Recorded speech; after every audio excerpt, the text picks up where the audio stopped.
Salutare toată lumea, este Robert și bine ați venit la o promovare. Aceasta este pentru Gyosa, un nume cam ciudat, dar aceasta este.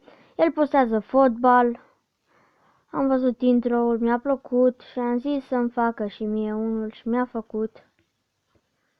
Da. Îmi pare rău că se încarcă așa de greu, este de la netul meu.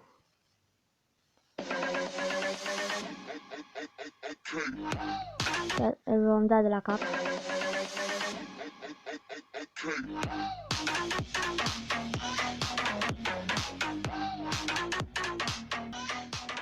Deci da, după cum vedeți, este destul de tare. El are 7 abonați, poate putem să-l ajutăm să facă și el suma de 30 de abonați, 40.